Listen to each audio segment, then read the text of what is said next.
Anggota Komisi 8 DPR RI Sigit Purnomo alias Pasha Ungu berdebat dengan Wakil Menteri Pemberdayaan Perempuan dan Perlindungan Anak Veronika Tan. Perdebatan terjadi saat rapat kerja di gedung DPR RI Senin lalu. Pasha menyemprot Veronika karena kinerja Kementerian PPPA dinilai belum optimal. Sementara itu, Veronika meminta DPR memberi kesempatan kepada kementeriannya untuk bekerja. Yang dijelaskan oleh Ibu Wamen tadi itu sama juga dilakukan oleh Komnas Perempuan. Coba kita pahami sama-sama dulu deh. Definisi pemberdayaan perempuan ini apa sebenarnya? Pemberdayaan perempuan ini apa sebenarnya, Bu Menteri? Mohon maaf dengan segala hormat, saya orang baru juga. Tapi bahasa Indonesia kita masih paham gitu loh. Dari tadi ini kita bicara perlindungan hukum, pendampingan hukum, advokat. Ini sebenarnya maka saya bilang ini Polres atau apa? Lo apa bedanya dengan Komnas Perempuan? Sama juga penegakan hak asasi manusia, penegakan hukum dan lain sebagainya.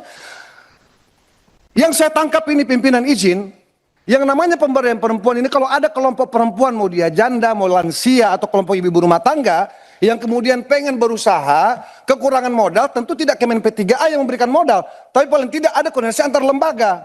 Bahwa misalnya ke BUMN, misalnya atau perbankan, itu langsung dilakukan oleh Kemen P3A. Di dapil kami, Pak Menteri, Kemen P3A selalu menjadi pertanyaan, Bu Wamen. Mohon maaf. Bu Menteri bukan Pak Menteri. Iya. Selalu menjadi pertanyaan. Betul. Bu Wamen. Mohon maaf. Tahan dulu. Tahun ini kami dari kementerian kami juga sudah mengutarakan kita tidak mau berbicara di perlindungan saja. Kita mau bangun di pemberdayaan. Pimpinan, Makanya, kalau di luar negeri pimpinan. kasih kita kesempatan, Pak. Kan kita juga baru, Pak. Ibu Menteri dan Ibu Wamen ini masih baru, Pak. Jadi kita masih perlu loading, kita masih perlu belajar bareng. Tapi kami mengapresiasi banget karena kami disupport sama Komisi 8. Kami senang sebenarnya. Izin. Tadi yang Ibu mau sampaikan tadi lanjutkan dulu. Ya, yang kedua. Makanya belum selesai, Pak. Oh, lanjutkan dulu itu, baru nanti yang lain. Perdebatan antara Pasha dan Veronika kemudian viral di media sosial dan mengundang ragam komentar warganet.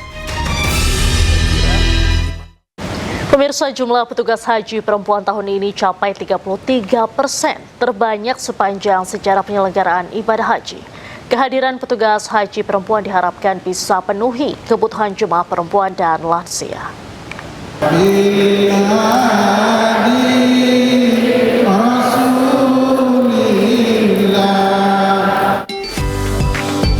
Menteri Pemberdayaan Perempuan dan Perlindungan Anak Arifatul Khoiri Fauzi berkunjung ke tempat pendidikan dan pelatihan calon petugas haji di Asrama Haji Pondok Gede, Jakarta.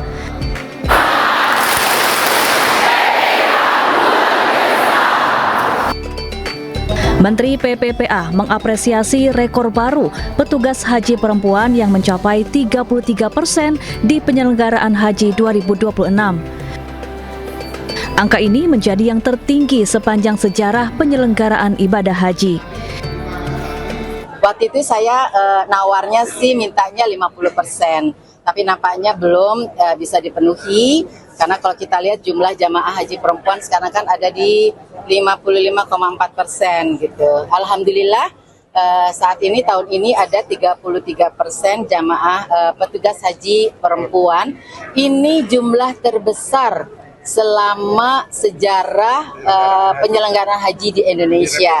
Jadi ini kebahagiaan luar biasa bagi saya khususnya sebagai Menteri Pemberdayaan Perempuan dan Perlindungan Anak.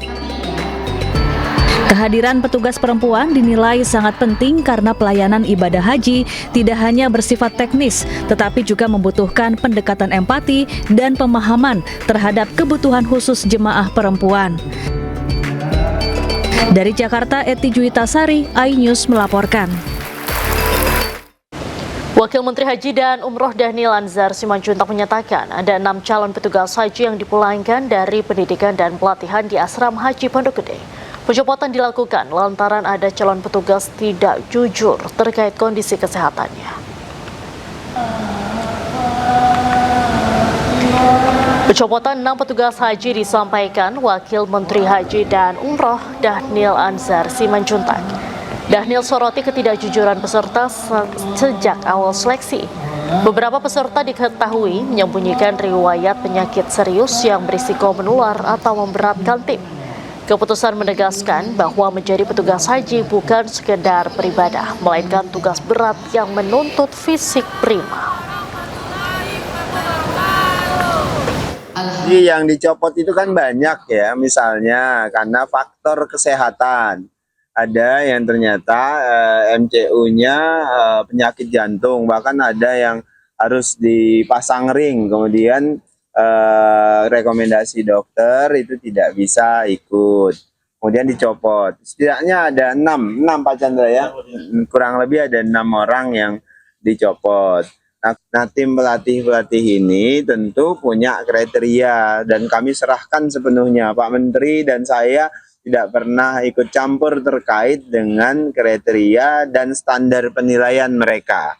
Misalnya ya, kehadiran kan semuanya diharapkan full 100% bisa mengikuti. Kemudian kedisiplinan, kemudian ketertiban. Menteri Koordinator Bidang Perekonomian RI Erlangga Hartarto pastikan pemerintah terus perkuat langkah mitigasi untuk menjaga stabilitas harga pangan dan logistik jelang Hari Raya Idul Fitri 2026.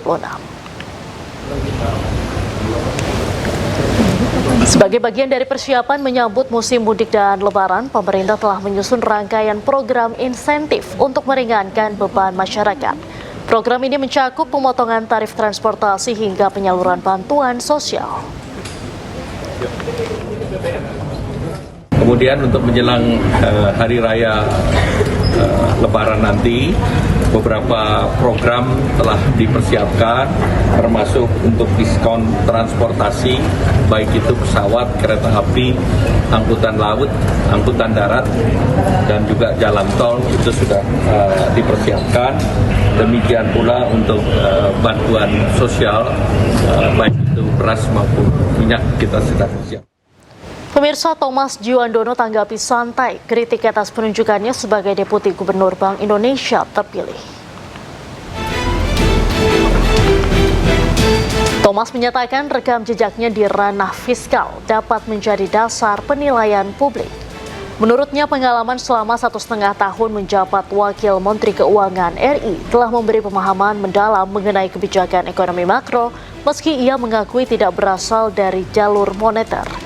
Thomas menilai kemampuan komunikasi dan koordinasi menjadi faktor penting yang akan membantunya menjalankan tugas dengan baik. Selain itu, pengalaman profesional di sektor swasta yang dimilikinya dinilai dapat melengkapi peran barunya nanti saat menjabat sebagai Deputi Gubernur BI.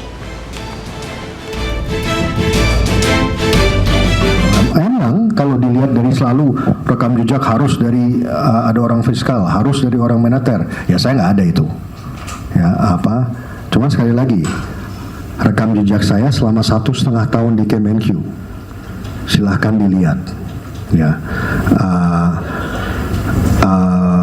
bahwa saya tidak punya pengalaman moneter, saya tidak bisa pungkiri. Ya, tapi saya memiliki beberapa kapabilitas yang lain yang bisa melengkapi. Ya, dan saya masuk dengan